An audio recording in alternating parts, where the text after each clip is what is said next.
A gente vai ver como isso se dava. Tal operação diz respeito à morte e ao apodrecimento e está vinculada ao nigredo. Lembram quando a gente viu aqueles 4 estados, né, que era o nigredo, o albedo, o citrino e o rubedo, que era o último? Então, esse processo ele passa pela nigredo. Contudo, para atingir-se o albedo, é necessário passar pelo nigredo. Deste modo, através das imagens sombrias da mortificatio, é que se atinge o crescimento e o renascimento. Ou seja, né, vocês já me ouviram falando sobre eu defender a ideia da gente morrer quantas vezes forem necessárias, mas obviamente falando de uma morte metafórica. A gente muitas vezes precisa se entregar a essa morte, né? Em determinadas fases ou situações das nossas vidas, a gente sente mesmo como uma morte, vive um luto. E é importante a gente deixar que esse processo se complete, porque ao morrer algo em nós, um aspecto egóico, é que a gente está mais perto de se integrar. Então, essas mortes ao longo da vida são necessárias. Em algumas situações, o albedo se torna nigredo. Por exemplo, pessoas identificadas de forma unilateral com os aspectos da luz. Vocês devem lembrar que eu falei do caso daquele paciente do Marcos na última aula, em que ele estava com câncer, estava morrendo, e ele sonha que ele está subindo uma escada, indo em direção à luz, e um mendigo puxa a perna dele e pede para ele voltar e trazer algo que esse mendigo precisava. E esse rapaz, ele acreditava que ele estava indo em direção à iluminação, ou seja, esse é exatamente um caso de alguém que se identifica com a luz, porque a pessoa, ela separa, né, a luz das sombras e se identifica com um dos lados, ela se torna unilateral. Nesse momento é que ela constela a nigredo, que ela constela os aspectos sombrios. Por isso digamos, essa identificação que muitos religiosos buscam, né, com a iluminação, com o estado de estar mais próximo do divino, é muito perigoso. Você sempre tem que estar no equilíbrio. A mortificatio é posterior à coagulatio, que foi um processo que a gente já viu, né, onde aquilo que está muito diluído precisa ser batido para ao menos para adquirir uma forma. Ela é posterior à coagulatio e à conúntio inferior, que a gente vai ver daqui a pouco. Um dos principais objetos da mortificatio é a figura da pureza e da inocência. A gente vê isso na história, né, como exemplo, o massacre dos inocentes, promovido por Herodes. Uma vez que este estado precisa ser sacrificado para que a consciência se apresente. Então, muitos foram, né, mortos, muitas crianças foram mortas na tentativa de Herodes de matar digamos, a criança prometida, né, a criança que se tornaria Cristo. O corpo incorruptível que surge após a morte do corpo material, ou semente corruptível, é o si mesmo. Ou seja, a ideia alquímica de que a morte é a concepção da pedra filosofal. Diz Edinger, ao comparar a análise com a mortificatio, né, quando o Edinger, eu mencionei que é do livro Anatomia da Psique, e eu até vou buscar o livro, só um momentinho que tem uma passagem que eu preciso mostrar, eu esqueci. Esse livro é muito bom. Eu até deixei separado aqui, mas voltei com o livro, esse aqui é Anatomia da Psique. O Edinger, ele era um psicólogo e ele faz uma comparação da análise com a mortificatio. Quando perseguimos a retirada das projeções, fazemos da morte nossa profissão. O que ele quis dizer com isso? Em terapia, a gente sempre vai trabalhar para retirar essas projeções da pessoa, porque a partir do momento que ela projeta tudo fora de si, ela não entende que os aspectos precisam ser transformados nela mesma. Então ela acha que o problema está fora e não dentro. Por isso que dentro da terapia é necessário remover essas projeções, ou seja, você vai limpando esses filtros que contaminam a nossa visão, né? Que contaminam a visão do ego. A mortificatio é experimentada como derrota e fracasso. De certa maneira, podemos experimentá-la de modo indireto por meio do grande instrumento cultural da mortificatio, o drama trágico, né? A gente sempre tem essa relação com os dramas, né? Os mitos, os contos de fadas, as novelas, todas elas trazem um drama trágico. Cristo vivenciou a mortificatio através da flagelação, tortura e morte, ficou conhecido como a Paixão de Cristo. Em uma das suas pregações, ele menciona a mortificatio do seguinte modo: se alguém quiser vir após mim, negue-se a si mesmo, tome sua cruz e siga-me.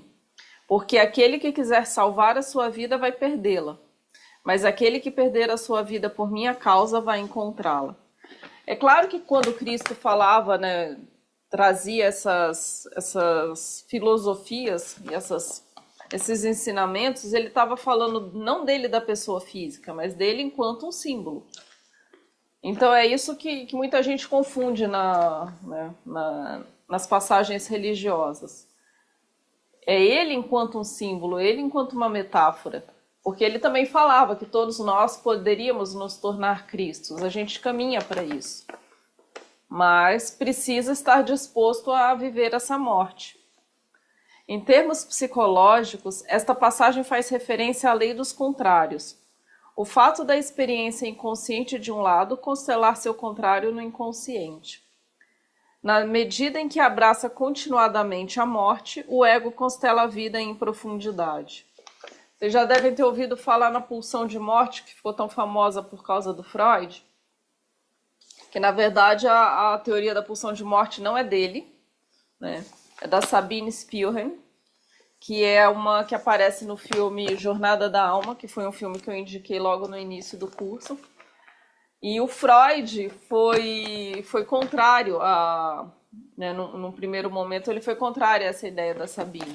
Depois ele passou a entender isso e passou a divulgar, só que aí ele levou o crédito pela teoria da pulsão de morte, mas não é dele, é da Sabine.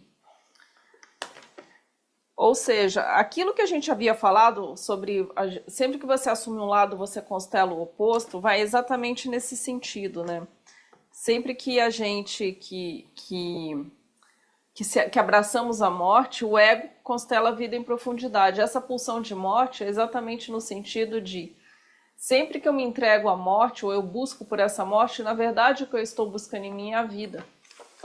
Quem vive muito perto desses limites da morte é porque busca a vida. É que às vezes acontece e muita gente não entende. Por que pessoas tão radiantes, tão felizes, de repente morrem? E a pessoa fala, nossa, aquela pessoa tinha muita vida, tinha muita energia e tudo. Provavelmente essa pessoa estava unilateralizada, ela estava identificada demais com um lado só. A frase Deus está morto, que acho que até o Nietzsche fala, né? Isso, posso voltar aí um pouquinho? Claro.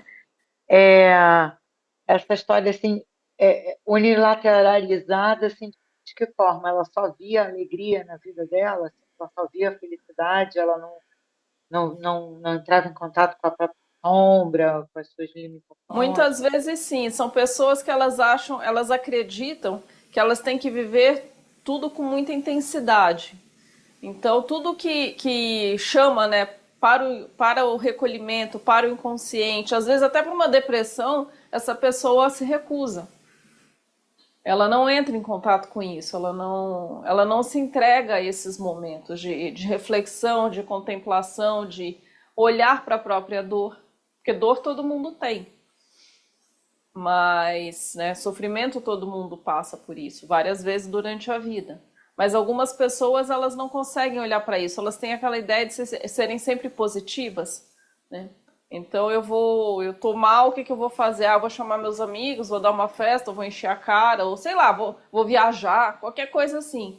Tudo para não ter que entrar em contato com suas dores, né? Com seus lados, com o seu lado sombrio, com o seu lado mais obscuro mesmo. E às vezes... E isso, Pode falar. mas isso está ligado ao conceito de mortificatio? Muitas vezes essa pessoa ela está constelando, ela não se entrega. Oi, Oi, tudo tudo bom? bom? Que bom que Oi, a boa senhora veio. noite. Oi, tudo bom, Patrícia? Desculpa Boa estar atrasada. noite. Eu não estava Mas, muito legal, aliás, eu já melhorei, mas tive que comer uma coisa, agora também estou com 15/9 de pressão, não, 15/9/8/3. mas agora vai ficar melhor ainda. Que bom. Ah, que bom! Quero Toma atrapalhar sal. a aula de vocês. Não, mas foi Seja boa a senhora vir. bem-vinda. Então, estava respondendo aqui uma pergunta da Patrícia sobre a mortificatio, né? Então, essa identificação unilateral foi isso que você perguntou, né? É exatamente isso. Tem gente que parece muito feliz, mas na verdade essa pessoa só está disfarçando sua dor. Quer ver um exemplo clássico? Todo comediante é uma pessoa depressiva. Eles usam a comédia, né? Eles usam o humor para tentar compensar a sua própria depressão. Pensei no Jim Carrey agora, né? Eu pensei nele também, né? Aquele Ah, que era engraçado, como é que era? Máscara. Não é Robbins, não sei o que Robbins? Não, ele também, ele era super depressivo, né? Ele se matou. Não, é aquele ator de comédia que tem até um nome parecido com um dos astronautas que foi a primeira vez à Lua. Putz, eu esqueci o nome dele. Não, também Não, você conhece com certeza. não. Mas enfim, isso é comum. São pessoas que. Mas essas pessoas, ao menos, elas têm consciência do seu estado, né? Da sua depressão ou do seu lado sombrio. Uma vez eu vi uma entrevista do Anthony Hopkins, que eu acho ele sensacional, né? E ele fala que na composição de muitos personagens dele, ele buscava esse lado sombrio. Ele tinha essa consciência. Ele é autista, né? Não. Não, que eu saiba. Eu li que parece que ele é autista. Ah, mas hoje em dia classificam até a história do Messi, que o Messi é autista também. Isso foi digamos, um comentário infeliz feito por um repórter e pegou. Mas que eu saiba, o Anthony Hopkins não é autista, até porque ele tem muita profundidade. Os autistas não têm isso. Ele é bastante profundo, ele é bastante, assim, os personagens dele são muito psicológicos. Um autista não consegue chegar nesse ponto. Eles ficam em outro nível, não chega nessa profundidade. Nunca vou falar disso, né? Mas quem fez isso com maestria foi aquele Joaquin Phoenix, com a construção do Coringa, né? Uhum. ele estava Tanto um quanto o dois, né? ele tava Não sei sensacional. se vocês viram. Vocês viram o dois também? O 2 não, eu vi o 1, mas ele estava sensacional no 1. Muito tocante a atuação dele. Então, essas pessoas todas, né, elas têm, digamos, elas só estão vivas e conseguem fazer o que fazem porque elas estão elas têm muita consciência do seu lado sombrio e dos seus aspectos, né? Elas se entregam a essa morte. Como eu disse, é uma coisa que eu defendo. Eu acho que se você não passa por uma boa depressão na vida, você não vai conseguir sair de um determinado ponto. Você precisa deixar essa depressão trazer o que ela precisa, né? É só assim que você se transforma. E a gente entende o porquê, né? Olhando para os aspectos alquímicos. Sempre passamos por um processo alquímico. E ele é extremamente necessário e essencial para que a gente se transforme. Quem não passa pela alquimia não passa por uma transformação. Então a gente precisa compreender e se entregar. Eu sei que não é fácil, né? Até essa vontade de querer morrer é algo que eu posso dizer assim, eu particularmente posso dizer com muito conhecimento de causa. Já passei várias e várias vezes. Aliás, quando eu nasci, quase morri. Então, digamos, eu mal cheguei nesse mundo, já estava lá quase do outro lado, quase voltando. Mas, enfim. Então, essa frase, né, Deus está morto, indica que para a psique coletiva, a imagem de Deus encontra-se submetida ao mortificatio. Ou seja, esta vem passando por uma nigredo. O que significa Deus estar morto, né? É necessário que ao longo das nossas vidas a gente mate o Deus que a gente conhece. Porque, de novo, a gente está falando e isso é uma preocupação que eu tenho, tá? Para que todo mundo que faça o curso, né, assista às aulas, entenda que a gente está falando de uma metáfora. A própria religião é uma metáfora alquímica. Então, matar Deus é necessário para que um novo Deus surja. A gente precisa... Porque Deus nada mais é do que um conjunto, né, de crenças, de como... Não é algo tão redutivista, tá? Mas a nossa concepção de um determinado Deus tem a ver com as nossas crenças, com o modo como a gente vê o mundo. Por que para alguns Deus é pai? Né? Por que para alguns Deus é praticamente um Jeová que pune ou recompensa? Isso nada mais é do que uma projeção nossa. Então Deus precisa morrer porque indica que uma projeção nossa morreu e ela precisa nascer como algo mais desenvolvido. Então a gente vai precisar constituir um novo Deus. Então é nesse sentido que também, né, a própria relação com o divino, a própria concepção do que é Deus é também um processo alquímico. Alguma dúvida sobre este processo? Então a gente vai passar para a separatio. Na separatio, a prima mater era considerada uma confusa mistura de componentes indiferenciados e opostos entre si, o que a gente chama de amálgama, né? Onde as coisas, você tem ali uma massa indiferenciada. Assim, tal composto requeria um processo de separação para que suas partes fossem conhecidas. Por isso que ele passa pelo processo da calcinatio, da solútio, da coagulatio. Então, todos esses processos são para separar e purificar. Os mitos da criação, assim como a teoria do Big Bang, afirmam que a partir de um estado indiferenciado o universo foi criado. Lembra daquele conto Maori da separação dos pais do mundo? Eu acho bem interessante esse conto, que a gente falou no início, né, do curso. Como é que o Pai Céu e a Mãe Terra foram separados de acordo com aquele conto Maori. A teoria do Big Bang, ela vai pelo mesmo sentido, né? A ciência fala, era um estado de singularidade, né? O que é uma singularidade? É uma coisa difícil da gente conceber, onde tudo estava lá, só que não havia tempo, não havia espaço, não havia dimensão alguma. Como é que a gente imagina um estado desse? A gente não consegue. No máximo você pode conceber e aceitar, mas você não consegue trazer essa imagem. É exatamente a mesma coisa. A teoria do Big Bang fala que tudo que existe estava unido numa singularidade, e quando houve aquela grande explosão, o Big Bang, aí tudo começou a aparecer, os planetas, as estrelas, a luz, tudo veio à tona. Esse estado indiferenciado começou a tomar forma. A separação dos componentes é necessária, uma vez que nada surge no estado indiferenciado.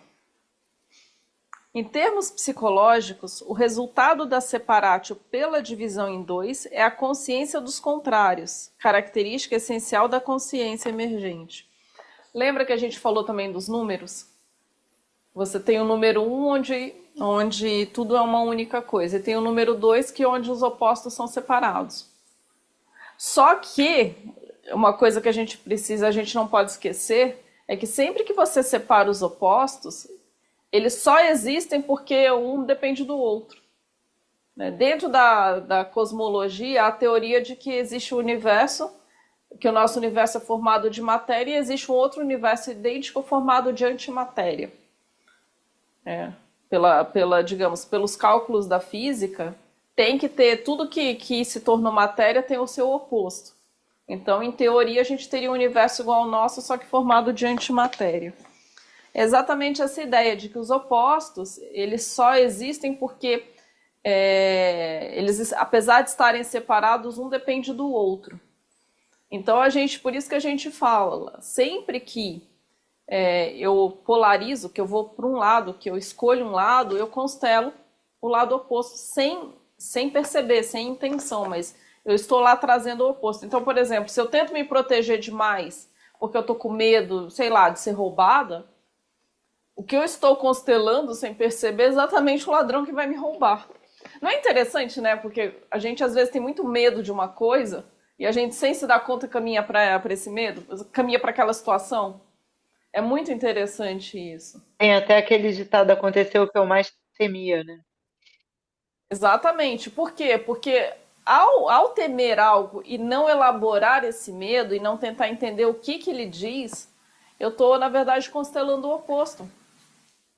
Eu estou trazendo para os meus aspectos sombrios esse oposto. E é esse oposto que vai me atacar. Exatamente aquilo que eu tenho medo. Deixa eu ver. Na medida em que os opostos permanecem inconscientes e não separados, vivemos no estado de participação mística, né? O Jung usava uma expressão que era em francês. Eu não falo francês, mas acho que a Patrícia, a senhora fala também, né, dona Cida? Participação mystique. Seria essa a pronúncia? Participação mística? É. Participação mística. Perfeito, Cris. É isso Perfeito. mesmo? Eu não sei porque que ele gostava do termo em francês, mas...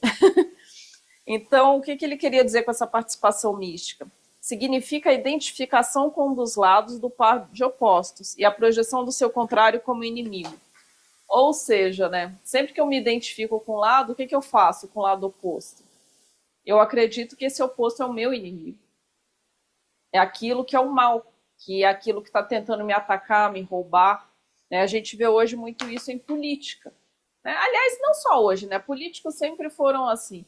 Então, quer dizer, o lado que eu me identifico é o lado bom, o lado oposto é o lado mal.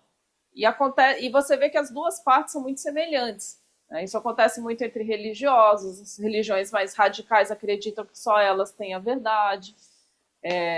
A gente vê, né, muitas vezes evangélicos atacando outras religiões, chutam santa, queimam não sei o que, falam mal do candomblé, achando que eles é que têm a palavra divina, a palavra de Deus. Mas tudo isso é exatamente essa participação mística. Por quê? Porque os opostos eles são inconscientes, tanto um lado quanto o outro. Então, se eu não tenho consciência que aquilo também está em mim, nem que seja no meu aspecto sombrio, eu não evoluo isso. Então, eu vejo sempre como o meu inimigo. É isso que eu vou temer, porque é isso que eu acredito que vai me atacar.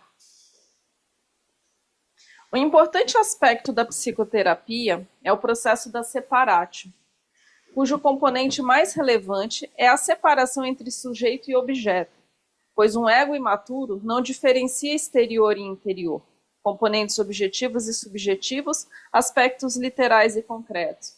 Lembrem que a gente falou também no início do curso que, digamos, a humanidade no início ela não se diferenciava das plantas, da vegetação, dos animais, tudo era uma coisa só. Então, os rituais de fertilização para ter uma boa colheita eram feitos com os corpos das pessoas. Então, eles faziam os rituais porque eles acreditavam que ali fosse produzir uma boa colheita, né? Um oferecimento aos deuses. Mas eles não conseguiam separar, né, humano de natureza. Não é o ritual feito no corpo que vai permitir que uma colheita vegetal seja boa. Mas para as pessoas daquela época, aqueles povos muito antigos, era tudo indiferenciado. Então, por isso que a gente fala que é um ego imaturo, é um ego bastante infantil. A própria criança muito pequena, né, muitas vezes ela imita o cachorro, vai beber água no prato do cachorro. Crianças fazem isso, né? Elas imitam animais, elas não diferenciam o sonho da realidade. Os povos muito antigos também eram assim, eles eram bem infantis porque eram imaturos. Então, eles não tinham passado ainda por esse processo da separação. E a gente muitas vezes encontra em terapia pessoas assim. Elas estão tão amalgamadas que elas não se diferenciam dos outros, sabe? Familiares que ficam brigando. Acontece uma coisa com o outro, se mete, dá palpite, vai lá e briga. Porque são famílias que os indivíduos não se percebem como indivíduos, né? Eles acreditam que eles são uma única coisa. Então, se alguém fala mal da minha família, eu tenho o direito de ir lá e atacar qualquer membro da outra família. A máfia agia assim, né? Muitas histórias existem. Eu ia falar que italiano é bem assim, né? Famílias italianas, né? São bem assim, Na né? verdade, essa é a característica. Agora sim. Essa é a característica do ser humano. As primeiras fases do desenvolvimento psicológico do ser humano passam por essa questão. Não há nenhuma cultura ou basicamente nenhum ser humano que em algum ponto não ache que as coisas funcionam desse jeito. A gente viu isso na velha ética do Neumann. É verdade. Ainda tem muitas culturas, e a nossa, em parte também, né, vive assim. A maior parte, na verdade, dos povos ainda está nesse ponto, não se diferenciam. O dar a outra face, dito por Cristo, é uma evolução tremenda na- no desenvolvimento da psique ocidental. É algo até então impensável. Todas as sociedades, todas as culturas, todas as tribos viviam com esse toma lá da cá, né? Com o código de Hammurabi, com a Olho por forma. olho, dente por dente, é.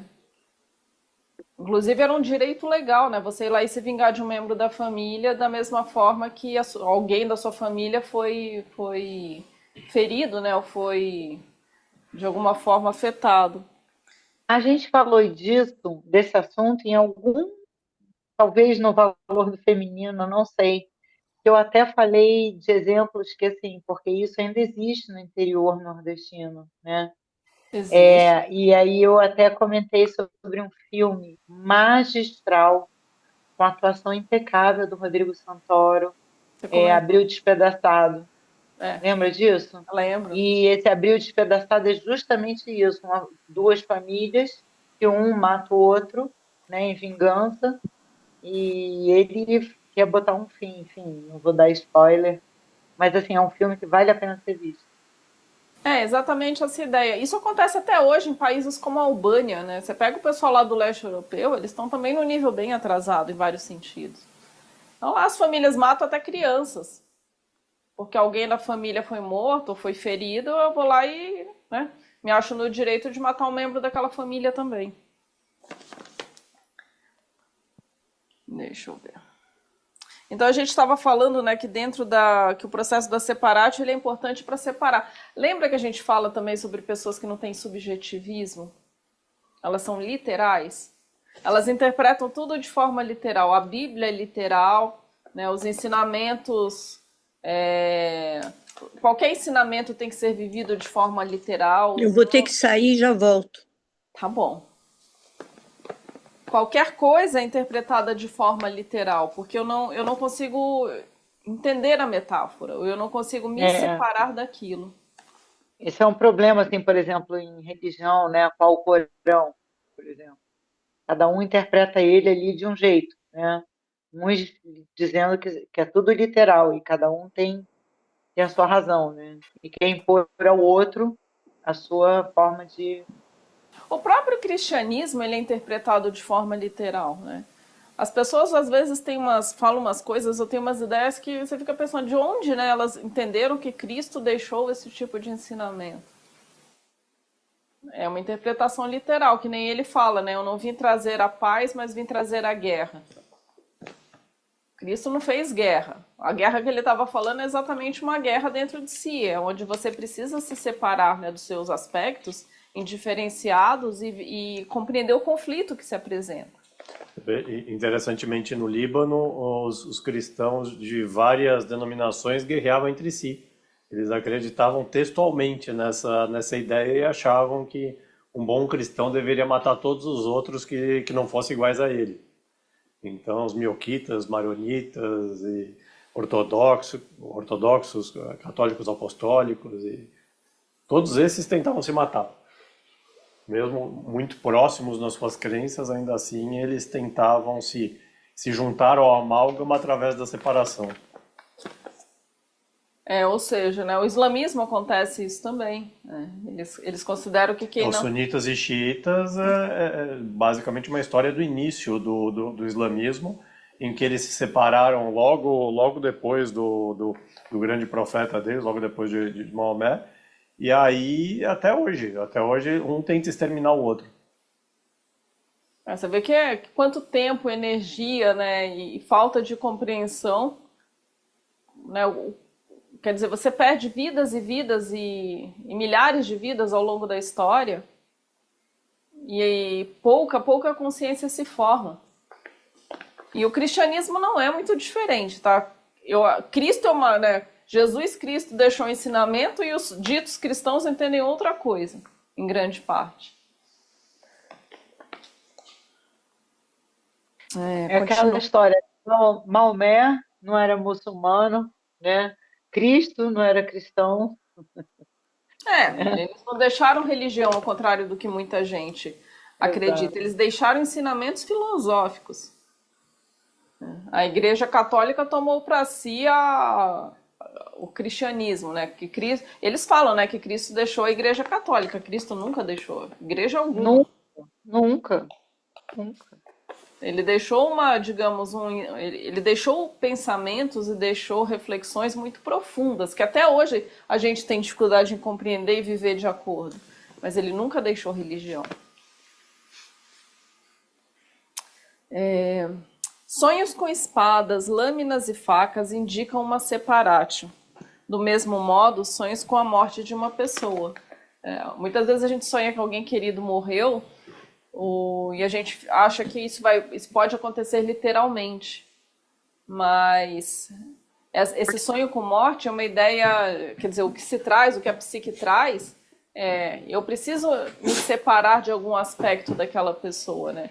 Onde eu me projeto naquela pessoa e é isso que eu preciso separar. Não é que a pessoa vai morrer mesmo. O Logos é o grande agente da separatio, que traz consciência e poder sobre a natureza exterior e interior, pois divide, nomeia e categoriza. Cristo era chamado de Logos cortador, né? Essa ideia daquela lâmina que separa, que corta, que separa, que divide. Um dos principais símbolos do Logos é a lâmina, que pode seccionar e diferenciar, e ao mesmo tempo matar. Você vê, né? Você tem uma separatio que também é uma mortificatio. Ao separar os opostos, o logo traz clareza, mas ao torná-los visíveis, traz também o conflito. Deixa eu pegar o texto aqui da página. Esse aqui.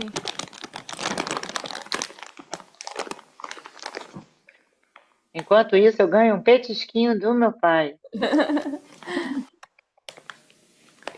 O texto que eu separei diz o seguinte. Está no Evangelho de Tomé. Disse Jesus: talvez os homens pensem que eu vim para trazer paz à terra. Era aquele trecho que eu estava falando. Eles não sabem que eu vim para trazer discórdia à terra, fogo, espada e guerra. Haverá 5 numa casa, 3 contra 2 e 2 contra 3. Pai contra filho e filho contra pai, e ficarão solitários. Cristo, o si mesmo como Logos cortador, vem para dissecar ou desmembrar a participação mystique da psique familiar. Os inimigos do homem serão aqueles da sua própria casa. A versão gnóstica afirma de modo explícito que o alvo é fazer o indivíduo e ficar solitário. Por isso que essa separatio nos torna solitários, porque é onde eu me separo dos outros, e eu preciso entender quem eu sou.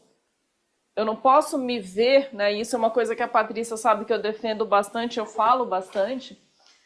Eu não posso me ver através do olhar do outro, porque enquanto eu me defino e acredito que eu sou o que o outro vê, eu não estou separada dessa pessoa. E isso causa muito sofrimento, né? Porque a pessoa fala, o outro não me aprova, o outro não vê valor em mim, o outro me acha tal coisa, mas eu estou presa naquilo, né? Eu que não consegui me separar ainda disso. O que o outro acha de mim, né? O que o outro espera de mim não é um problema meu. É uma questão que a pessoa precisa resolver. Isso é muito comum e a gente vê o tempo todo entre pais e filhos, né? Os pais muitas vezes se incomodam com o que os filhos são ou deixaram de ser, com o que fizeram ou deixaram de fazer. Porque esses pais e mães muitas vezes não conseguem deixar os filhos se separarem. Então, e esses filhos precisam se separar. É onde Cristo falava, né, sobre matar pai e mãe. De novo, ele não estava falando de algo literal, ele estava falando de algo metafórico. Matar é eu me separar, né? Eu preciso passar por esse processo de separação, deixar que aquele aspecto em mim morra. Mas não é lá matar pai e mãe que nem fez a Suzane, né? Suzane von Richthofen. Porque senão, se a pessoa não compreende, muitas vezes tomada pelos aspectos sombrios, ela literaliza isso. Isso é bastante perigoso. A separatio está intimamente vinculada ao simbolismo da mortificatio, o que significa que aquela pode ser experimentada como morte, uma vez que a separação entre a alma e o corpo é sinônimo de morte. A gente tem, né, digamos, de acordo com o que a gente acredita, que a morte se dá quando a alma se vai, quando a alma deixa o corpo. Mas isso é o que a gente compreende, é só até onde a gente pode entender. Eu não consigo entender o que vem depois, eu não consigo entender essa transição. Eu não sei o que está ali, o que vem depois disso. Então, para mim, ali terminou. Do mesmo modo, a retirada de uma projeção, isto é, de um conteúdo psíquico, é experimentado como morte. Então, a gente vive isso, né, nas nossas vidas. Quando você tem uma separação, uma pessoa que você gosta por algum motivo, não necessariamente um casamento, mas muitas vezes uma amizade, uma pessoa da família. Quando há um rompimento na relação, a gente sente como uma morte mesmo. E esse aspecto que é projetado nessa pessoa morre em nós. Eu não tenho mais onde projetar. Eu sou obrigada a recolher aquilo. E aí eu tenho uma sensação de morte. O objetivo da separatio é alcançar o indivisível, isto é, o indivíduo. Quando a gente falou sobre os outros processos alquímicos, qual era a intenção dos alquimistas no final das contas? Era encontrar a pedra filosofal. O que é o elixir da vida, né? O que é isso? É o si mesmo. É o que o Jung chamava de self, o si mesmo. Esse é o indivisível. Contudo, ela não é um processo final. É, na verdade, uma operação inicial ou intermediária para o conúntio superior. Assim, os opostos são purificados para se livrarem das atitudes contaminadas por complexos inconscientes e mútuos. Para isso, faz-se necessário um diligente e prolongado escrutínio dos próprios complexos de cada pessoa. Terminada a separatio, os opostos purificados podem ser reconciliados na conúntio, que é o alvo da opus, né? A opus como obra. A gente pode falar um pouquinho aqui também de Cristo, né? Eu gosto de pegar exemplos ou pegar analogias daquilo que a gente vive, né? Que nos afeta. Nós somos cristãos de qualquer modo, mesmo quem não acredita, mas a nossa história do Ocidente, ela tem uma base fundamental com o cristianismo. E Cristo viveu isso, né? A separação quer dizer, quando ele morre, ou quando o corpo dele é recolhido e depois o corpo desaparece, eles acreditam que ele passou por esse processo onde ele foi purificado. Por isso o corpo dele não pôde ser encontrado.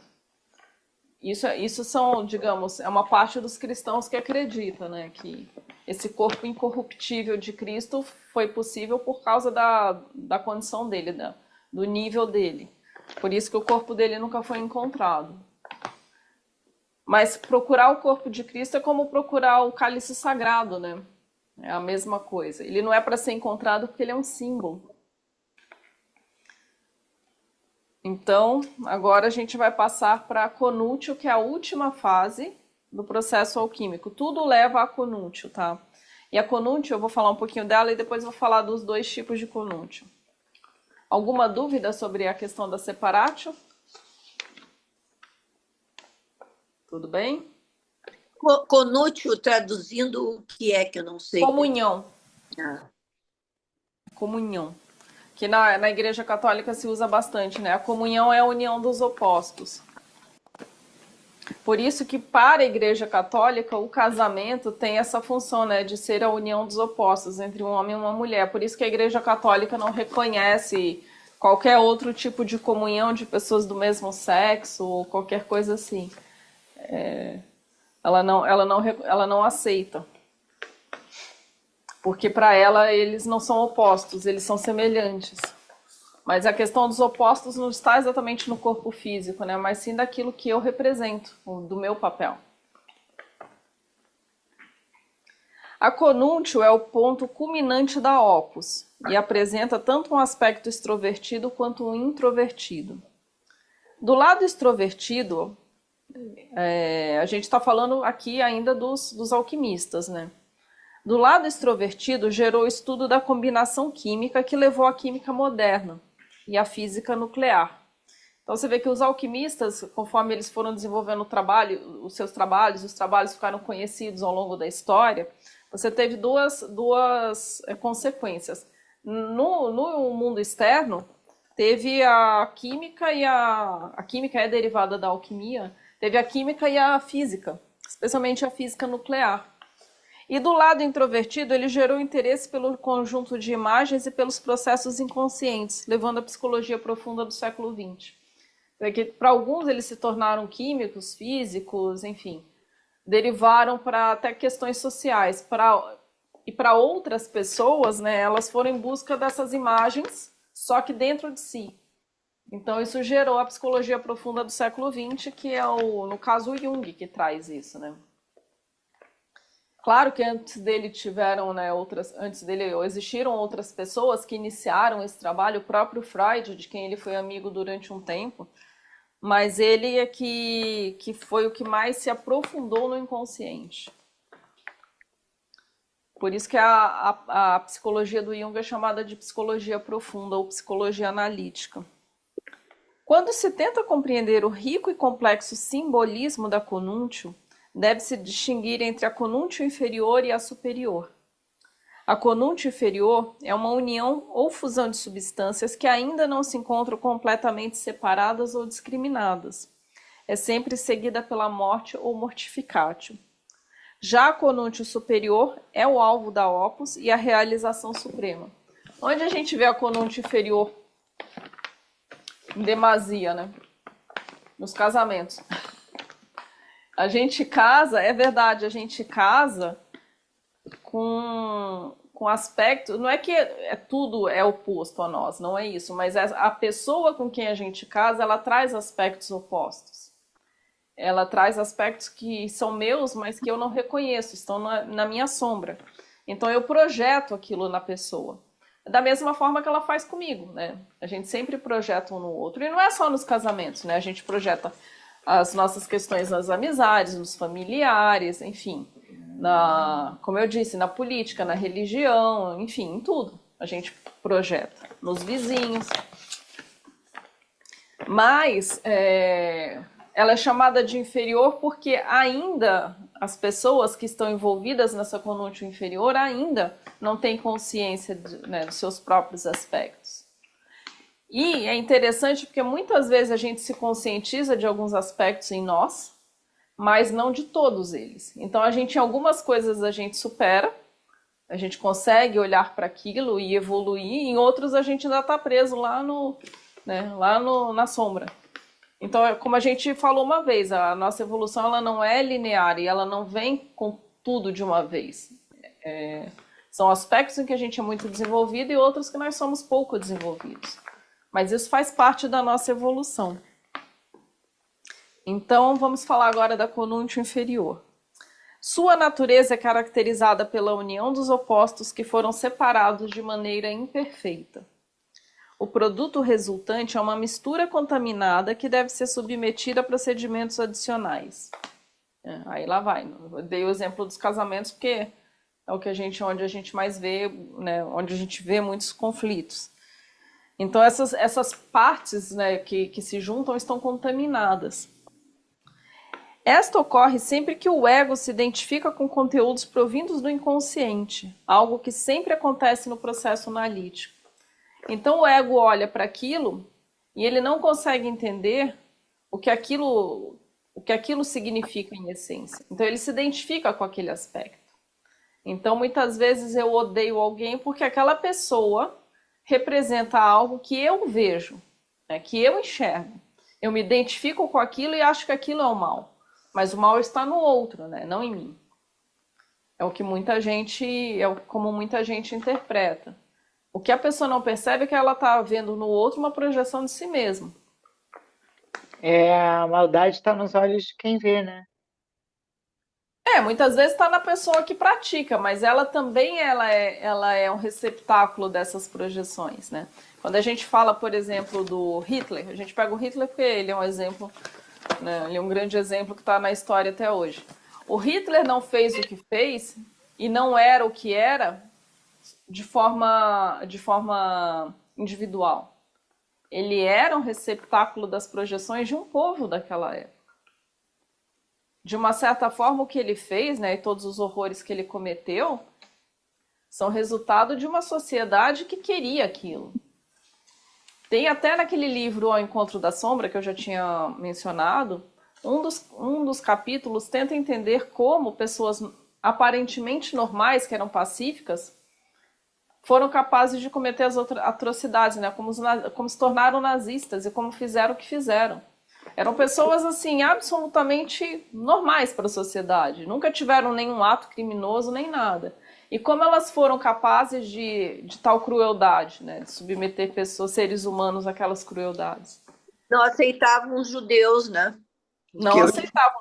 Mas os judeus tinham dinheiro, os judeus tinham inteligência, né? Mas não era só isso, né? Era uma questão da ideia de um povo...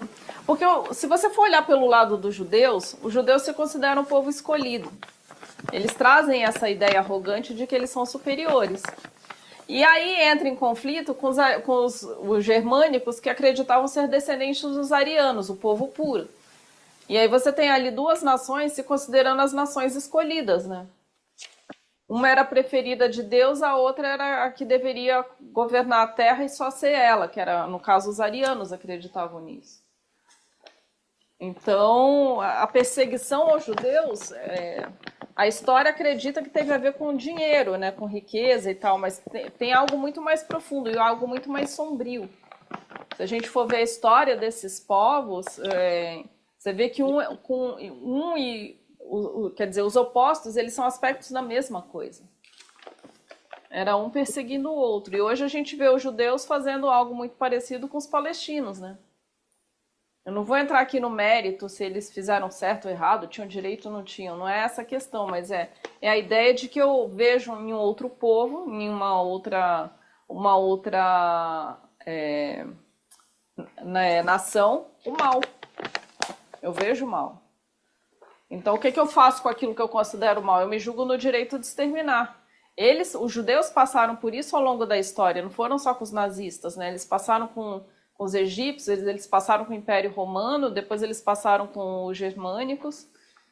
Só dando um exemplo específico, a conúntio dos alemães com os americanos e com o resto do mundo mudou completamente a face do mundo como a gente conhece hoje. Para os judeus atuais, para Israel atual, a única forma deles de fato sobreviver, se eles fizerem o que eles querem, que é exterminar a Gaza e os palestinos, eles exterminam a si mesmos, porque eles exterminam um lado deles e não há como sobreviver a isso. A única forma deles poderem... Não é o contrário, Mônica? Não é o contrário? Os palestinos não aceitam os israelitas? Porque os dois fazem parte da mesma coisa. Eles são muito próximos e não há como aceitar. As duas coisas não funcionam. Elas só podem funcionar em conúntio. Elas só podem funcionar quando os estados se tornarem laicos, não forem mais estados baseados em religião. Os palestinos vão ter que fazer com que o próprio islamismo evolua para alguma coisa que por um islâmico de hoje não vai ser nem reconhecível. Os judeus também vão ter que olhar para isso de uma outra forma, entender que eles não são exatamente o povo escolhido, mas a humanidade inteira é o povo escolhido pela consciência para produzir resultado, e que eles vão ter que colaborar com todos e não tentar guardar para si mesmos. E todos eles vão ter que fazer isso, porque os dois lados querem o extermínio do outro lado. Você quer exterminar o mal que você enxerga. Mas se você exterminar o mal que você enxerga, você destrói a si mesmo. Esse mal é sempre seu. E esse é um dos problemas, por exemplo, da forma como nós lidamos com doenças. Se você acha que a doença não tem nada a ver com você, você nunca vai conseguir lidar com ela. Se você não entender o que ela te pede, não entender que parte é sua naquilo, você não tem como solucionar. Eu entendo isso aí, porque realmente Eu vivia doente e agora, depois que viajei, etc., resolvi não ficar mais doente, não fiquei. A É, menos de hoje, que eu fiquei meio me sentindo mal, mas também eu soube lidar com a coisa. que é o jeito, quer dizer, se você vai para o hospital, se você vai pedir para que aquilo seja eliminado, quem acaba sendo eliminado é você mesmo. Sempre que eu vejo uma pessoa que tem uma doença grave, no caso um câncer, que hoje é tão comum, a pessoa fala, eu estou em guerra com câncer. Aí eu já penso, essa pessoa já está condenada. Se ela entender que ela tem que entrar numa batalha, onde uma ou outra vai ganhar, ela já perdeu. Porque a doença é algo dela. Ela não pode separar. Eu não posso achar que isso digamos, algo que eu tenho que exterminar. Sempre que eu imagino que eu tenho que exterminar algo, ali eu me condeno junto. Porque se esse algo que eu quero exterminar, seja uma doença, seja um povo, seja um inimigo, aquilo é meu. É muito difícil a gente aceitar isso, né? Que a pessoa, ou as pessoas que a gente não gosta, ou que, sei lá, qualquer ideia, ou qualquer cultura, qualquer coisa que a gente odeie, é nosso. Muito difícil a gente ter essa consciência. Mas se eu não... Agora, Oi. não fala. Não, se eu não Fala. compreendo isso, eu não resolvo essa questão em mim. Então eu vou carregar isso para minha vida. Pode falar. Não, essa questão que você está falando de câncer, né? E é muito sincrônico isso, porque o próprio câncer é como se fosse uma autofagia, né? A própria pessoa vai se corroendo por dentro com as células tumorosas. O câncer ele surge, acontece uma coisa interessante no corpo. O corpo tem mecanismos para controlar o crescimento celular, para ele não crescer de forma desordenada. E ele tem uma outra forma de evitar células defeituosas, porque o processo de separação de células sempre leva a células defeituosas. É um processo que chama apoptose, onde essas células são mortas pelo próprio corpo. O sistema imunológico mata. Numa pessoa que tem câncer, esses dois processos param de funcionar. Ou seja, as células que são defeituosas não são mortas e elas começam a se replicar numa velocidade muito grande, que o corpo não consegue controlar. Essas células, o Rutger Dawker não sei se é o nome do outro, Detlefsen, na Doença como Caminho eles explicam, e a metáfora é fantástica, é como se uma célula do fígado, por exemplo, falasse, eu não quero ser célula do fígado, eu quero ser célula de outro lugar, eu quero ser uma outra coisa. E ali ela e a revolta dela, junto com a revolta dos seus descendentes, ela se recusa a morrer, ela se recusa a fazer o que ela deveria fazer como célula do fígado, convence as células que estão próximas, e toda a descendência dessas células também fala, eu não sou mais fígado, eu sou alguma outra coisa e eu quero ganhar o mundo. E essa ideia de que há um corpo estranho revoltado em nós mesmos faz parte, sem dúvida nenhuma, da nossa própria psique. A ideia, né, você fala, eu quero dominar tudo, não é a ideia dos germânicos ou a ideia dos judeus, de que eles querem se sobrepor, ou mesmo, né, dos americanos. Os americanos, se você for ver ao longo da história, eles estão sempre atacando alguém, eles sempre elegem uma nação como mal, vão lá e atacam. Agora o Trump resolveu eleger que o mundo inteiro é mal, só os Estados Unidos é o lado bom. Ele é exatamente como uma célula cancerígena, ele está completamente descontrolado. Só que, assim como um câncer que mata, né, o hospedeiro, ele vai terminar prejudicando demais a própria nação. A ideia dele megalomaníaca de querer tornar os Estados Unidos grande é que vai fazer com que o país seja bastante reduzido em termos econômicos, né?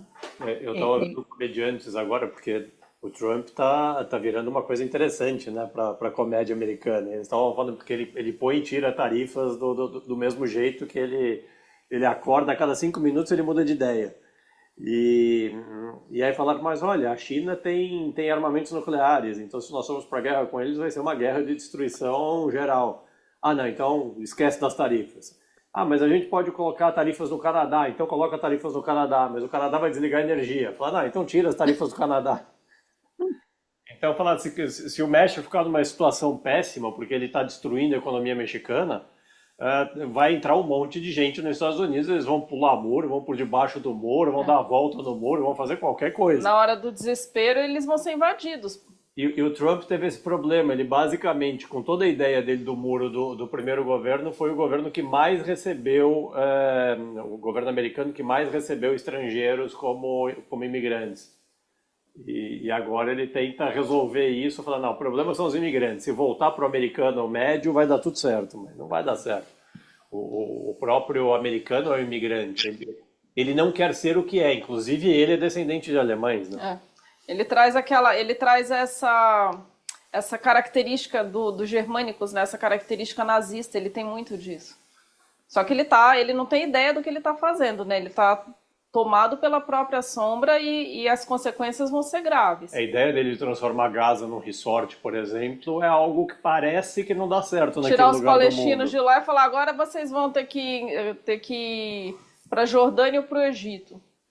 Como é que alguém, né, uma pessoa minimamente sã, decide que vai em outro lugar do mundo expulsar as pessoas de lá? Para fazer hotel. Vai dar super certo. E ainda impor a outros países próximos que assumam aquelas pessoas. Não é assim que funciona. Mas ele está tomado. Enfim. A gente começou falando disso, né, por causa da conúntio inferior. Eu falei, né, desse aspecto do ego que se identifica com as projeções e não entende, quer destruir. É extremamente perigoso, é extremamente deletério para a psique de um indivíduo e mesmo de uma nação. A gente vê o que aconteceu com os alemães, né? Foram décadas e décadas pagando um preço alto pelas ideias megalomaníacas de um governo. Eu estava falando sobre o ego se identificar com conteúdos provindos do inconsciente, né? E quando isso acontece dentro do aspecto introvertido do processo, o ego se vê exposto a identificações com a sombra, a ânima, o ânimos e o self. Então, dentro digamos, da análise, dentro da terapia analítica, é onde a gente tem que trabalhar esses aspectos de projeção. Porque é aí que a pessoa vai poder sair da conúntio inferior para caminhar em direção ao conúntio superior. Assim, essas conúntios contaminadas devem ter como consequência a mortificatio e a separatio. Então, se elas estão contaminadas, entende por que eu falo, né, que eu afirmo que não tem como dar um resultado positivo hoje para países como os Estados Unidos ou mesmo como Israel? Não tem. Eles caminham para uma mortificatio, mas essa mortificatio é necessária para uma transformação, mas muitas pessoas são sacrificadas por não entenderem isso. A gente tem hoje uma boa parcela dos americanos que defende essa ideia. O Trump não é, digamos, um louco estúpido sozinho. Ele representa uma parcela da população americana que é completamente alienada sobre o resto do mundo. Eles não têm a menor ideia como o mundo funciona. Não entendem mesmo. Quando ele fala em anexar o Canadá, eu lembrei uma vez de uma viagem que a gente fez para o leste europeu. Eles não sabem geografia. Não sabem. Foi até uma viagem que a dona Cida e o senhor Fauzi foram com a gente. E a guia estava contando que ela presenciou uma coisa muito engraçada. Tinha uma mulher americana e tinha uma outra canadense. E essa canadense fez umas perguntas e depois a americana chegou e perguntou para ela, de onde você é?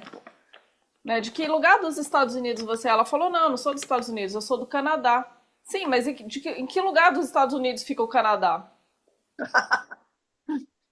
Você vê? Aí todo mundo começou a rir, porque você vê você está falando de uma pessoa já, né, em teoria estudada, uma americana, que em tese tem, né, acesso à escolaridade, ela não sabe que o Canadá é um outro país. Acho que o Trump vai na mesma linha, né? Vamos anexar aqui o Canadá, mesmo que ele já pertence aos Estados Unidos? Teve uma época que eu fui para Nova York fazer um curso de conversação de inglês, que eu trabalhava com inglês e precisava ser bem fluido, né? E aí eram horas e horas por dia, né? Um curso intensivo. E aí uma vez eu perguntei em sala de aula para o meu professor lá em Nova York, né? Um americano. Aí eu perguntei, você já foi no Brasil? Aí ele falou, claro que não, eu sou americano. Mas ele riu, ele fez uma piada dos pratos americanos, né? E riu no final. Mas, assim, é exatamente isso. Eles são o centro do mundo. Eles não precisam sair dali para nada. Eles têm o balneário deles ali, que é o Caribe, né? Aquela parte toda ali do sul da Agora é Flórida. Golfo da América. Eles já mudaram o nome O também. Trump tá que é tudo Golfo certo. da América, é. Já não tem mais Caribe ali já. Olha isso.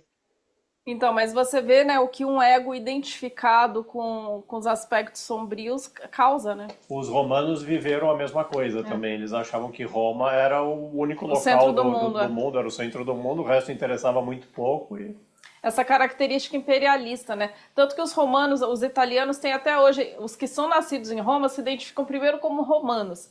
Eles trazem essa Sim, arrogância que já morreu, que já deveria ter morrido, né? Quer dizer, o império já acabou há séculos, e eles estão lá se sentindo os romanos.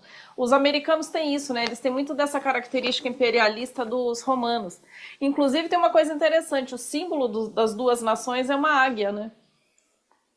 olha que interessante. Gente, os Sim, italianos, a unificação da Itália, dos estados italianos para formar a Itália foi em 1800 e É pouco, né? bem recente, é recente em termos históricos, né?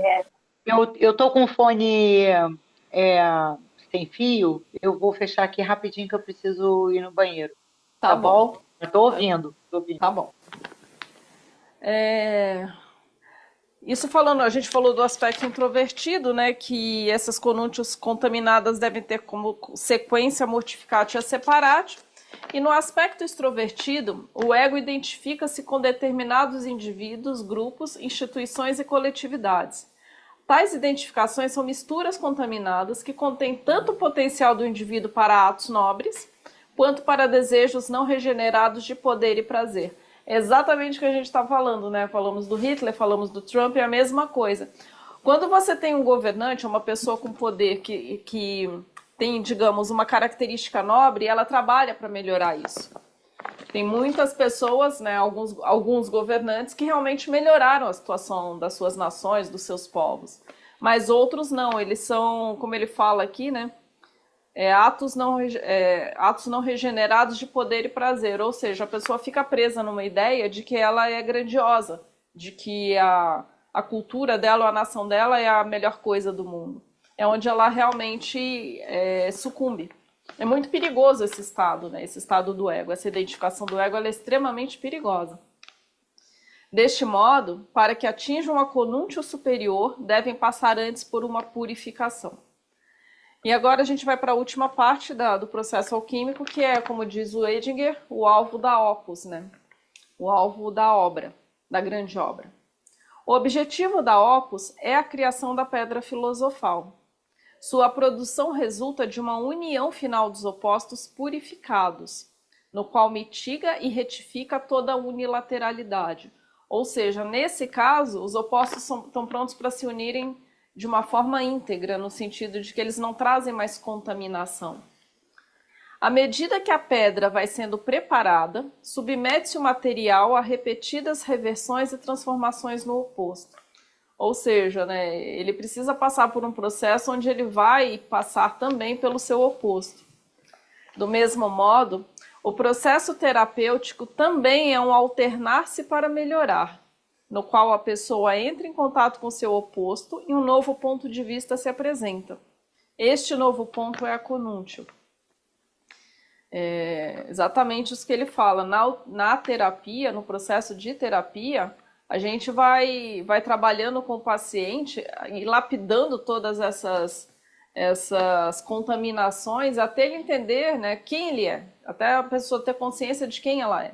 Ali ela está pronta para uma união de verdade, uma união na conúntio. Só que essa união, né, não é exatamente uma ideia romântica de que eu vou encontrar a pessoa perfeita para mim, não é. Essa pessoa perfeita está dentro de mim, essa união precisa acontecer dentro de mim.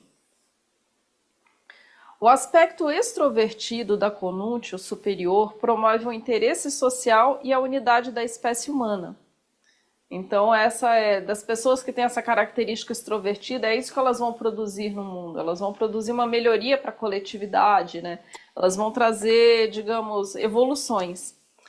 Já no aspecto introvertido, promove a conexão com o si mesmo e a unidade da psique individual. Tanto no externo quanto no interno, há um processo de transformação onde eu me encontro, né? Onde eu entendo quem eu sou, entendo qual é o meu papel. E aí eu posso trabalhar no mundo externo trazendo aquilo que realmente é verdadeiro para mim, que é verdadeiro em mim, né? Uma vez criada, a pedra filosofal tem o poder de transformar a matéria vil em matéria nobre. Esse poder deriva de uma operação chamada multiplicatio ou augmentatio. Em inglês, a palavra aumentar como é que é? Increase. Não. Tem uma outra... Grow, crescer. Não, augmentatio mesmo, é parecida. Augmented. Augmented, é isso aí. Vem do latim, né? Que é a multiplicação, ou digamos, o aumento de algo. Então, as implicações psicológicas da multiplicatio, que é um outro processo alquímico que a gente não trouxe aqui, mas a gente entende o que ele significa, né? As implicações psicológicas da multiplicatio sugerem que os efeitos transformadores emanam do si mesmo, ativado em processo de realização consciente, ou seja, quando eu chego na conúntio superior, eu já estou bastante consciente, né, do que eu preciso fazer, de quem eu sou. Ou seja, a consciência de um indivíduo que se encontra relacionado com si mesmo parece ser contagiosa e tende a multiplicar-se. Pegando de novo, né, a questão de Cristo é exatamente isso. Ele começou pregando, foi ganhando uma legião de adeptos, as palavras dele foram deixadas não por ele próprio, né, de forma escrita, mas pelos seus seguidores, e isso se multiplicou numa proporção enorme. Até hoje estamos aqui tentando entender o que é de fato o cristianismo. O que é realmente ser cristão? Porque ele trouxe, né, como eu tinha comentado, ele trouxe pensamentos e reflexões muito importantes. Ele não trouxe uma religião. A gente é que se denomina seguidor de Cristo, mas para a gente entender quem nós somos, precisa fazer uma viagem para dentro de si. E não tentar seguir ensinamentos que a gente ainda não compreende. Porque essa compreensão só vem a partir do momento que eu olho para mim, que eu me submeto ao processo alquímico. Aí eu posso entender o que Cristo, ou Buda, ou enfim, outras tantas pessoas deixaram como ensinamentos. Aí sim eu posso entender de verdade, porque eu entendo em mim. Eu não preciso ficar seguindo regras. Eu não preciso seguir nenhum manual, nenhuma instrução externa. Porque agora eu realmente me tornei essa pedra filosofal. E essa é, como diz o Edinger, o objetivo final da Opus. Eu tornar-me em mim mesmo, né? O si mesmo. Eu me torno o próprio self. E aí eu posso encontrar aquilo que a gente tanto almeja, né? O encontro com o divino. A gente só não entendeu que ele está em nós, como dizia Cristo, né? O divino está em nós, ele não está fora. É isso. Terminamos aqui a parte de processos alquímicos. Se vocês quiserem colocar, fazer perguntas, porque a gente ainda tem um tempo aqui, podemos dar seguimento. Só para deixar uma coisa clara, voltando, os processos alquímicos para o Jung formam um conjunto de processos em que a psique de cada pessoa vai passar para a evolução dessa pessoa. Então não é uma coisa relacionada a eventos específicos, apesar de você poder dividir em eventos específicos. É a própria Era exatamente isso que eu ia perguntar. A própria história do ser humano é tudo que nós somos e seremos. É como esse procedimento vai se dar. Então ele vai, como a Cris colocou, todas essas fases, todas elas vão se suceder, você vai ter que lapidar a pedra filosofal, você vai separar opostos, você vai reencontrar opostos, você vai ter momentos em que você está aterrado, momentos em que você está sublimado.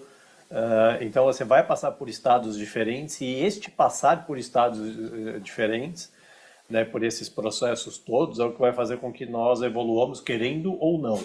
Então essa Não é evolução uma escolha. não é, vai acontecer, não é opcional, Independente de fazer a análise ou não. independente de fazer análise ou não.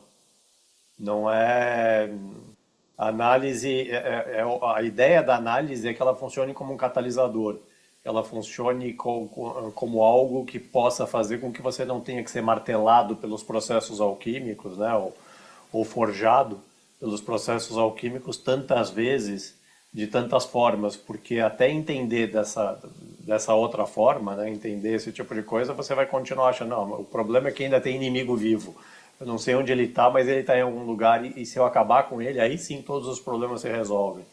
É mais ou menos como o Trump agora, achando que os Estados Unidos foi o país injustiçado. Então era só aumentar as tarifas que todos os problemas estavam resolvidos. E para ele, eu falei, mas como é que as coisas não se resolvem desse jeito, né? Por que elas não se resolvem dessa forma? E até ele entender, ele vai ter que fazer isso diversas vezes. Obviamente, ele não tem mais tempo de fazer isso muito mais vezes. No governo americano, você só pode ser presidente em 2 mandatos, consecutivos ou não. Então, ele não pode se reeleger, nem pode ser presidente de novo. Ele só tem esse mandato agora. Mas você vê que uma coisa que ele não entendeu, para gente que olha sempre para o aspecto psicológico, isso tem uma importância fundamental. Mas ele sofreu um atentado, né, quando ele estava fazendo campanha, e foi por um membro do partido dele. Ou seja, E foi isso que fez ele se eleger. Foi como o caso do Bolsonaro, né? Ele se elegeu depois da facada, mas o que as pessoas não entendem é que quando alguém vive isso, uma coisa tão trágica, ela está muito perto de uma cisão perigosíssima. Foi o que aconteceu com Hitler. Quer dizer, tentaram matá-lo, não conseguiu, ele estava extremamente tomado e ele próprio tira a vida dele. Porque é assim, a pessoa está tão fragmentada que ela não é mais viável, ela não produz mais nenhum tipo de consciência. Então ela não pode mais continuar existindo. O que o Trump não entende, ele acha que ele foi, digamos, um escolhido por Deus, né? Eu já vi isso de paciente, tá? Achando que, por exemplo, porque não morreu de uma coisa grave é porque foi escolhido por Deus. É uma arrogância gigantesca.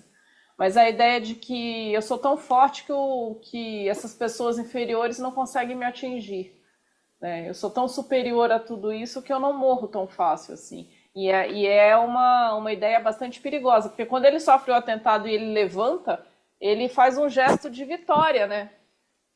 Ali ele já mostrou que ele está indo por um caminho extremamente perigoso. Mas é verdade, foi isso que o elegeu. Por isso que a gente fala que quem elege o político oposto é sempre as pessoas do próprio partido, né?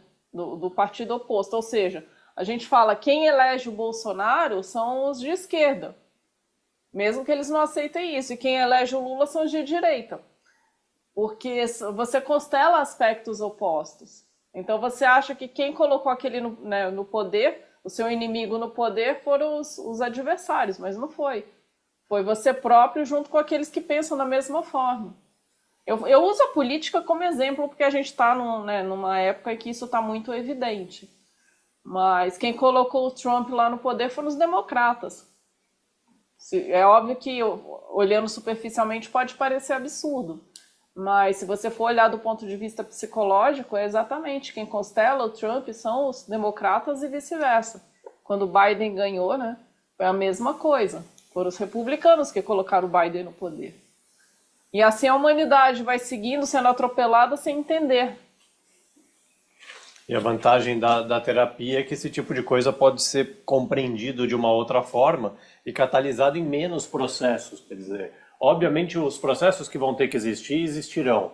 E a terapia existiu ou passou a existir no início do século XX, justamente com a mesoterapia analítica junguiana, com a ideia de que havia uma forma para que a consciência se instalasse de maneira mais fluida, mais direta, sem processos tão dolorosos como a destruição de uma civilização ou...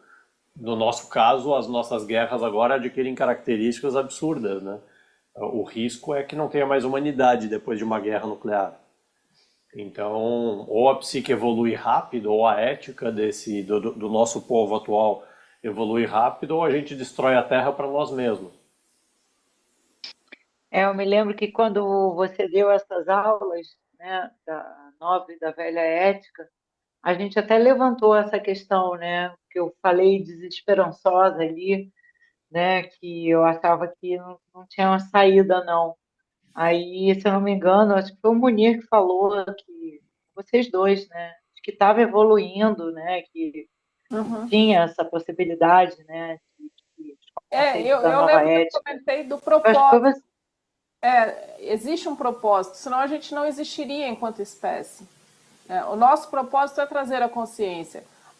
Digamos, o inconsciente não ia nos criar de forma desproposital ou investir tanto tempo e energia que foram, né, a formação de tudo. Quando a gente estuda desde a formação da Terra até os primeiros seres, foram bilhões de anos. Por que o inconsciente iria investir tanta energia e tempo para criar um ser como nós que não teria nenhum sentido?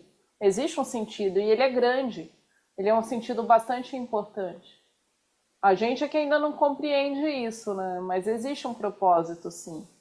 Então, a gente não está caminhando para uma extinção, como se o ser humano tivesse sido um erro da natureza. Não é um erro. A gente tem um propósito. Por isso que eu acredito que as coisas não estão perdidas. E elas estão Ouvi isso. Elas estão evoluindo, Tudo depende de como você olha, porque tem gente que olha para isso e acha que a gente está caminhando para o fim. E tem gente que olha para isso e vê evolução. E o que está certo, né? Quem está certo? A questão não tem certo nem errado. Oi? Nada, não. Eu falei que louçar. Então, no final das contas, não tem um certo e um errado, né? Eu vou entender o mundo de acordo com os meus complexos. A gente acha que é real, mas não é. O que eu enxergo é um conjunto de complexos meus projetados. Então, o mundo não é igual para todo mundo. Não existe uma pessoa que está certa ou está errada. Outro dia eu estava, né, sempre aquela conversinha de elevador, né, e tal. Gente, esse mundo está perdido, né? Todo mundo querendo se dar bem, né? Farinha pouca, meu pirão primeiro. Aí eu subi nesse elevador, né? E era essa conversa no elevador que está perdido, que todo mundo é do mal. Aí quando eu desci, alguém puxou um assunto falando como ainda tem gente boa no mundo, né? Aí eu falei, me deu uma vontade de rir, porque foi no mesmo prédio, foi no prédio comercial essa semana. E na subida e na descida foi exatamente as polaridades, né? E é isso E que você está falando, não tem certo e errado, né? Não. O que é muito difícil para a gente mesmo, né, que compreende isso, mas dependendo do estado emocional que você está, dependendo da contaminação, né, e que você está submetido, o mundo que você vai enxergar é muito único. Então, quando as pessoas falam o mundo é assim, não, o mundo não é assim, você é assim, você enxerga isso, né, você enxerga o mundo desse jeito pela sua visão. A sua visão não é necessariamente a visão dos outros. Pode até ser que um grupo participe, né? Quanto mais amalgamada for a pessoa, mais ela tem a mesma visão do coletivo. Mas se você de fato consegue olhar com cuidado, olhar com atenção, você vê que as coisas não são assim. Por que para algumas pessoas, em determinadas fases, o mundo é ótimo e em outras é uma droga? Muda, né? O mundo mudou? Não. Você é que mudou. Então, você só pode enxergar aquilo dentro do que você compreende. Tem dias que a gente acha tudo maravilhoso e tem dias que a gente acha tudo pesado. Exatamente. Inclusive, eu percebo, quando acontece comigo que eu estou em fases depressivas, é muito louco isso, mas para mim, o mundo parece ter menos cor. Ele fica um pouco mais, digamos, como se fosse lavada a imagem. Eu não sei se você... Com pastel. É uma coisa estranha, né? Eu percebo, eu me lembro quando eu tô mal mais dos dias cinzentos. E eu devo ter passado por dias de sol e dias cinzentos mais ou menos na mesma proporção, mas eu lembro sempre dos dias cinzentos. É engraçado isso, como a gente é afetado. Então, se você for perguntar, né, para mim como é que tá, como é que o mundo está, dependendo do meu estado, eu vou dizer de um jeito ou de outro. Para algumas pessoas, determinado lugar é maravilhoso e para outras é o próprio inferno. Então, como é que se explica? Quem está certo, né? E não tem alguém certo ou errado. Tudo depende de como eu vejo. E isso se aplica a tudo nas nossas vidas, né? Por isso que eu pego muito nessa questão da religião. Existe um conjunto de regras e mandamentos que são corretos para eu seguir? Ou eu entendo aquilo e sigo aquilo, né, que faz de acordo com o que eu vejo? Existe uma religião melhor que outra? Tem até um meme que rolou na internet, que era um 69 escrito no chão e um homem de cada lado do número, um número grande, enorme. Aí em cima assim, que número é esse? Um falava 6, o outro falava é 9, né? E assim, os dois estavam certos, né? O que era 6 para um era 9 para o outro, porque eles estavam em lados opostos do 69, né? Tudo depende da perspectiva que se olha, né? Pega o pessoal que está lá em Gaza, é o próprio inferno que eles estão vivendo. Eu só não entendo por que crianças, bebês sofrendo com câncer, se eles nem pensam. Mas não é uma questão de pensar. A criança, ela é sempre um sintoma dos pais, né? Quando ela traz uma doença grave, ela nasce com uma doença, ou ela desenvolve qualquer coisa assim, ela é sempre um sintoma do que aqueles pais produziram. E pais que têm crianças boas e uma doente, como é que se traduz isso? Aquela criança é um sintoma, né? Que complexo essa criança recepcionou para passar por uma situação difícil, né? Para passar por uma doença grave, uma dor muito grande. Ela é sempre um complexo dos pais. E se a gente for ver nas famílias, pode parecer, olhando de fora, que tudo está perfeito, só aquela criança tem problema, mas não é. A família toda traz características, inclusive as crianças que podem ser fisicamente perfeitas, também trazem características. E culmina em uma que é o receptáculo de todas essas questões, né, não compreendidas. E essa criança é que vai obrigar todo mundo a olhar para o que precisa olhar.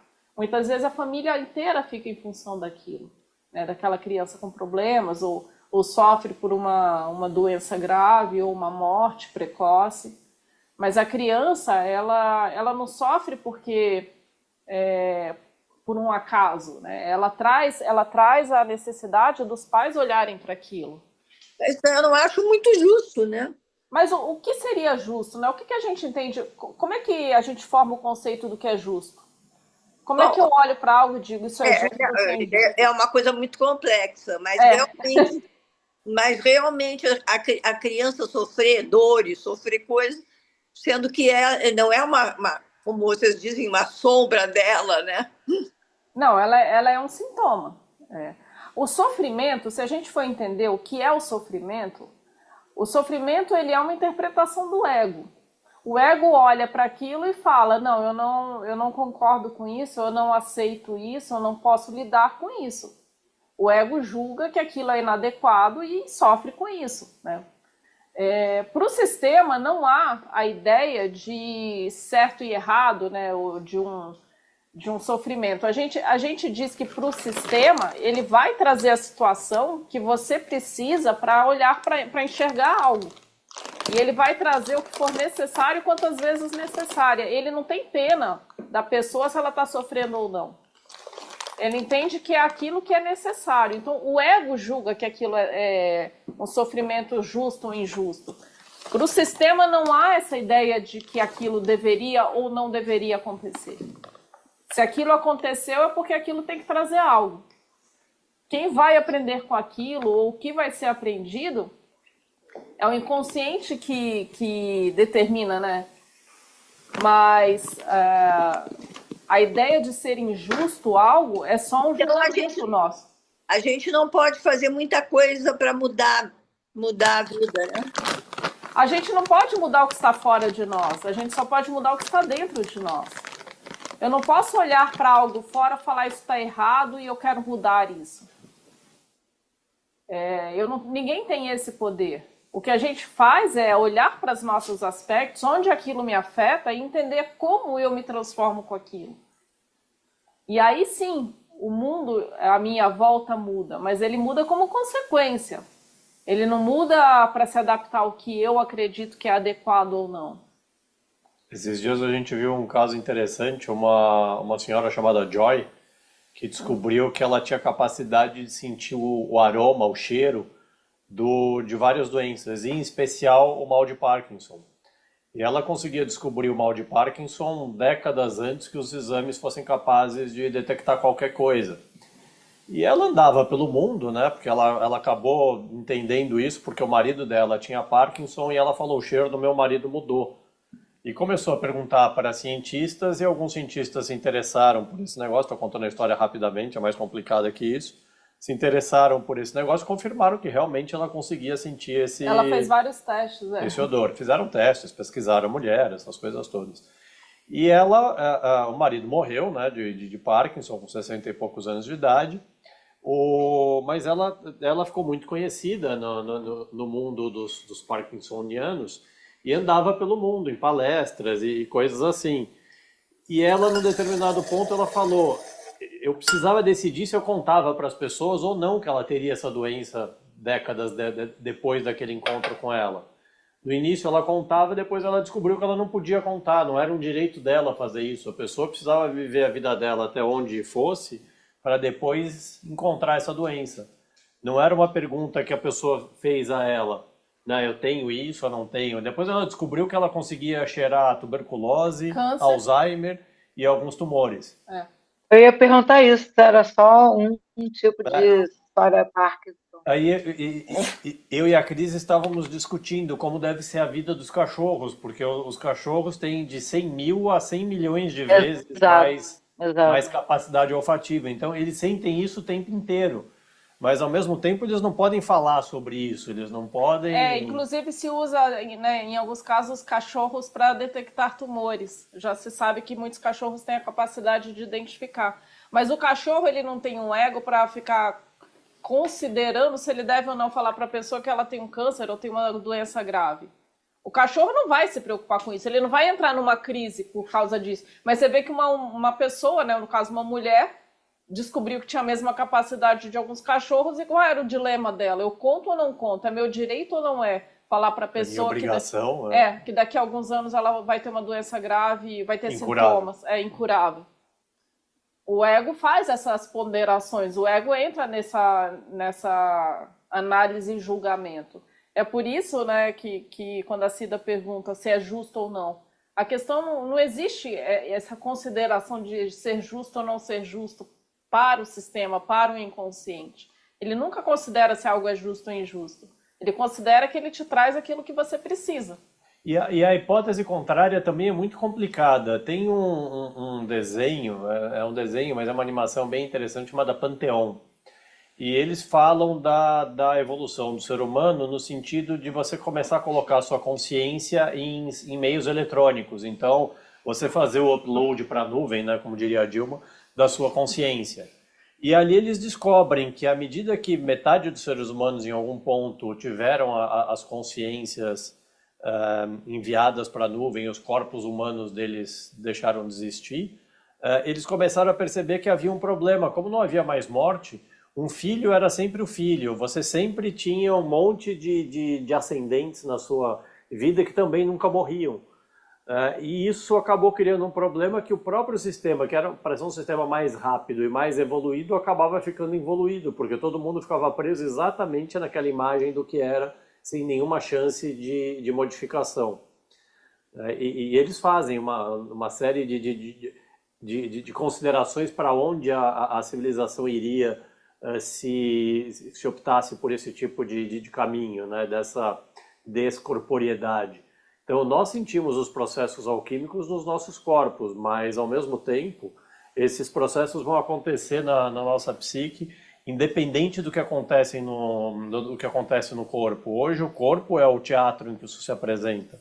Mas se não tiver mais corpo, isso vai acontecer na nossa mente de qualquer forma, como os gregos previam para os próprios deuses deles. Né? Esses deuses também viviam esses processos, eles também morriam, eles eram machucados, eles eram martelados, eles tinham uma série de problemas, só que não podiam morrer em tese. Por Podiam isso eles morrer estavam condenados muitas vezes a sofrimentos eternos, né? instantaneidade, né? Como Prometeu, ele estava condenado a viver com uma águia comendo o fígado dele, fígado se regenerava à noite, de dia a águia ia lá e comia, e ele passava a eternidade nisso, que nem Sísifo, né? Empurrando a pedra lá pela montanha, chegava lá quase chegando em cima, a pedra descia. E ele passava a eternidade nisso. Então, no final das contas, a morte tem a sua função. Às vezes a gente fala que a gente não devia morrer. Eu fico pensando, quando a pessoa fala que não devia morrer, fica imaginando alguém ser imortal. É um pesadelo isso, né? Isso ficou bem marcado naquele filme Entrevista com o Vampiro, muito antigo, lembra? Eu lembro. Que era com Tom Cruise, logo no começo da O carreira Brad dele, Pitt, não é? o Brad Pitt. E passava direitinho essa angústia da eternidade, de você não conseguir literalmente descansar, né, da Não. vida, né? E eu me lembro assim que na época eu era muito nova, mas eu fiquei com essa angústia do não morrer, sabe? Era nesse filme que tinha a menininha, né, que foi uma vampira transformada quando era Sim, criança, e ela já era uma adulta, né, quer dizer, era uma adulta de centenas de anos e No corpo de criança. tinha que viver como uma criança de 8 ou 9 anos de idade. exatamente. Tem também aí o Retrato de Dorian Gray, né?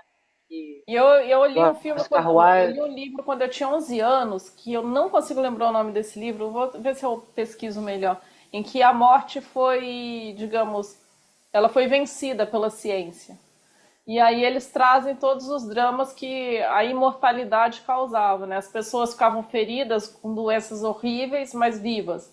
Aí muita gente descobriu que ia ficar casada com uma pessoa para toda a eternidade, começou a aumentar o número de divórcios. Então virou assim uma loucura. A morte ela tem essa finalidade, né, de trazer, digamos, A finitude, né? ela encerra um ciclo. O que vai começar depois a gente não sabe, né? Aí são os mistérios da morte que a gente não tem acesso. Talvez a gente só saiba de forma muito individual quando passar pelo processo. Mas existe, sim, a morte é uma alquimia também, né? Como a gente bem viu. Ela transmuta, ela transcende. Então tudo é necessário. Tanto uma doença numa criança, uma tragédia, o que isso traz? Se a gente só simplesmente julgar como injusto, a gente não evolui a questão. É claro que quando a gente vê pessoas sofrendo, animais sofrendo, é uma coisa horrível, a gente fica muito mal. Né? Você vê crianças em guerra, é uma das coisas mais horríveis que tem. Mas o que isso traz para mim, né? E onde eu preciso, ao me identificar com aquilo, olhar para algo em mim? Como a Cida comentou, muitas vezes eu não tenho o que fazer, eu não tenho o poder de ir lá e acabar com a guerra, né, entre judeus e palestinos, ou as guerras que acontecem na África que a gente nem lembra mais, enfim, aquelas atrocidades que são cometidas. Eu não tenho o poder de ir lá e acabar com isso, né? Brigar com o Putin e falar para ele parar de bombardear a Ucrânia. Mas o que isso traz para mim? O que eu posso compreender sobre isso em mim? Tudo isso é um processo alquímico, né? Todos esses eventos que a gente fala são processos alquímicos. As guerras, inclusive. Aliás, as guerras trazem vários processos alquímicos ao mesmo tempo, né? E por que a humanidade ainda passa por isso? Né? Por que uma boa parcela da humanidade é sacrificada? Né? E pessoas que a gente reputa como inocentes, que é o caso das crianças. Por que tantas são oferecidas em sacrifício? E a filosofia espírita kardecista, como é considerada? O quê? Assim, a reencarnação. O espiritismo entende a reencarnação como um processo de renascimento. Evolutivo, não é? Sim, sim. Para o espiritismo, a evolução não é também uma opção, né? Você vai evoluir de um jeito ou de outro, nem que você precise reencarnar milhares e milhares de vezes e passar pelas mesmas coisas.